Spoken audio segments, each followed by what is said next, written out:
যুক্তরাষ্ট্র ও ইসরায়েলের যৌথ হামলায় ইরানের সর্বোচ্চ ধর্মীয় নেতা আয়াতুল্লাহ আলী খামেনি নিহত হয়েছেন এমন দাবির পর এবার জানা গেছে কোথায় তাকে দাফন করা হবে।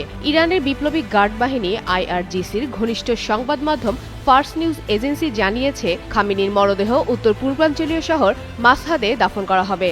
মঙ্গলবার রাতে ফার্স নিউজের বরাদে ইরান ইন্টারন্যাশনালের এক প্রতিবেদনে বলা হয়, জানাজা শেষে তাকে তার নিজ শহর মাসহাদে সমাহিত করার পরিকল্পনা রয়েছে। সঙ্গে রাজধানী তেহরানে বড় পরিসরে গণশোক ও স্মরণানুষ্ঠান আয়োজনের প্রস্তুতিও নেওয়া হচ্ছে।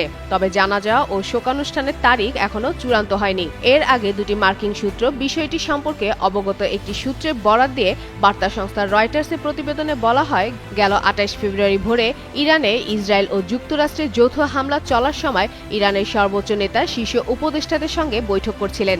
ইসরায়েলি কর্মকর্তাদের দাবি, ওই হামলায় তার কয়েকজন ঘনিষ্ঠ সহযোগীও নিহত হন। তবে এ বিষয়ে ইরান সরকারের পক্ষ থেকে এখনও আনুষ্ঠানিক কোনো বক্তব্য দেওয়া হয়নি।